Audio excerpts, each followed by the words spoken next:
I'm Avon. I'm Sonia. And I'm Kate. And today we're dishing with you from Public Bar, which is located at 1214 18th Street Northwest. And this is our first anniversary live taping. Happy anniversary! Happy anniversary! Thank you. Happy anniversary! Awesome. Well, and our guest today on our anniversary show is Matt Paxton, founder of Clutter Cleaner, and you may have even seen him as the hoarding expert on A&E's Hoarders. I feel like there should be that smoke that happens at the commercial breaks. And a cake. Yes. Yeah, so hoarding. The hoarding specialist. I watch this show during my lunch break at the office, so I actually eat while I watch the show. Probably not what you want to do while you're at the show. Yeah. It is disgusting. And I don't have the smell memory that I'm sure you have. So can you give us a little smell-o-vision of what happens during your cleanups? I mean, you can usually smell the house about a block away. Really? Yeah, I mean, you'll smell the cat urine, the cat feces.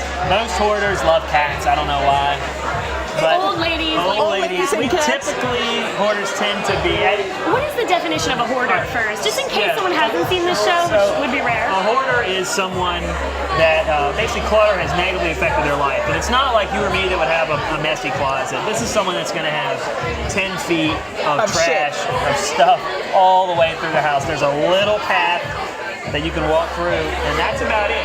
So their house is not usable because it's a storage. Condemned, right? And many of the houses are condemned. They've lost their life, they've lost their family, they've lost their jobs, they've lost everything in their life. So all they have left is their stuff.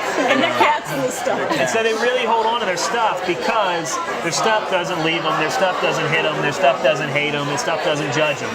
And that's the real mental, I mean, it is a mental look. That's not why people watch the show. People watch the show because it's a train wreck in motion. But for the people that are living in this, it's a great opportunity for them to see that they're not alone.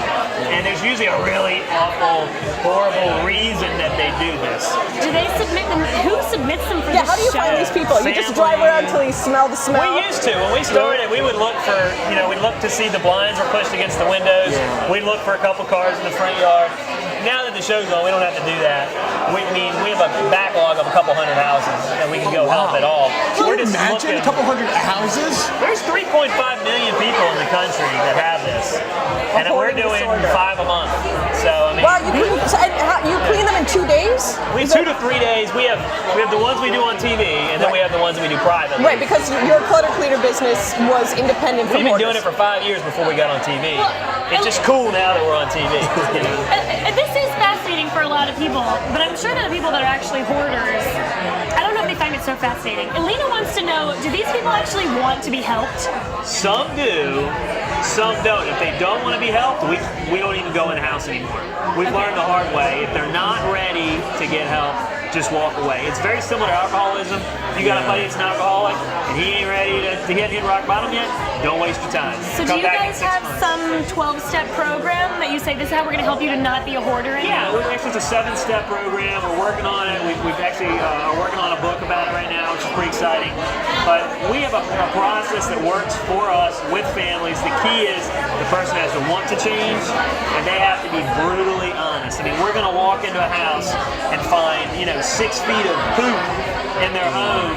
They got to be really honest about that with us, because me and my guys are not the kind of guys that are going to just, joke about that and not talk. We're going to get right down to it and say, why did you take a shit in your kitchen? Well, and also, that's not okay. Like, what's up with that? Well, and I feel like on the A&E show, you used to be like, let's talk about the pile of crap that you have over there. And now you're like, dude, what is that? You got meaner. What's the transition? I've learned that some people can handle it. They tend to put me now towards the hoarders that can handle it and that really need it. We've learned that most of these hoarders have been judged all their life. Their family yells at them. My job is to treat them as equals.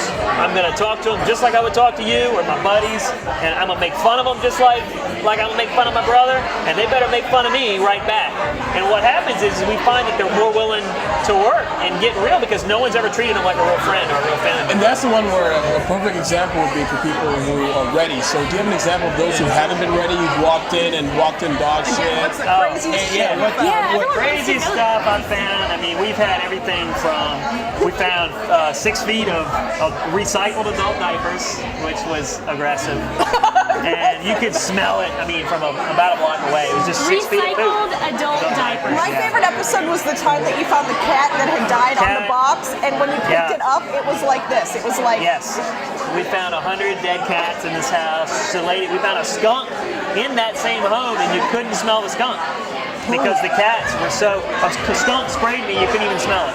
Well, so Nam wants to know, when you find these things, how do you keep it together and not get sick or throw up? Or I mean, it takes a lot now to throw us. I mean, we've learned just don't react. As soon as the camera's off, or as soon as we're not with the person, we throw up and we can't believe it. I mean, we find bags of poop all the time, and we found a bag of 100 rats today.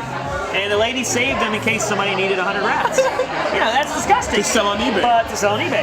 But you can't freak out. You have to act like it's normal. You have to act like you've been there before, an old business rule. Yeah. Treat them with respect. Be good to them. You can freak out when they're not around, but these people cannot afford to be judged or made fun of, so you have to be really, really That's careful. the emotional component of it. It's more emotional than physical. It's never really about the stuff. Yeah. It's about something bad that's because happened. they're using it to bury the emotion. They're building a wall. Yeah, and they're They're building a physical and mental wall. They're burying My it job alive. is to knock it down, but we get some crazy stuff. I mean, we found Chinese porn. We found a Disney porn collection that was really aggressive. That guy had to go to jail, unfortunately. We found. I mean, money. We found $13,000 cash, poop, animals, you name it. so it's not all bad stuff. Sometimes you find good stuff under Often there. we find more money. We found $40,000 in savings bonds the other day. What? Yeah. What do you, And the dead cats were what do you guarding let them keep? I mean, Whatever they Bag want, of they're in rats. charge. So even if maybe it's not disgusting, feces and other things that they're keeping, but maybe they just keep old magazines and newspapers, and it is cluttering their life. You'll still let them keep There's it. a reason they keep it. My job is to say, here's your limits, here's your barriers. You can keep whatever you want within these limits. How did you start doing this? I failed at everything else in my life, and this was all that was left. But you're an entrepreneur. So I am. I've failed at many, many other business ventures, and I was broke. I needed to pay rent. I started cleaning up old ladies' homes, and it just spiraled from there. Did you ever think about doing a cross-referencing another show and having the guy that does dirty jobs come on and do yours? I'm going after him. You should go I'm after going him. after him. I'm going to beat him in the ratings. We're working on a development deal with A&E. I'm coming after Mike Rowe. My mom said, you're no Mike Rowe, but I'm going to try to be. I'm going after him. Well, we've Matt been fascinated. I mean, everyone's fascinated by the things you find, so keep helping those people. Thank you. Keep I think you showing should get us. shirts made that are like a bag with rats in it. I would buy that in a hot We second. have respectthepoop.com. It's coming Really? live soon. We're excited. Watch us Monday nights at 10 on A&E. It's also on demand on Comcast. Or during Please your lunch watch us. break, like I do. Or not while you're eating. internet. Not while you're Don't want you I to can't watch get it. enough. Thanks for watching this episode. As always, follow us on the District Dish or be our fan on Facebook.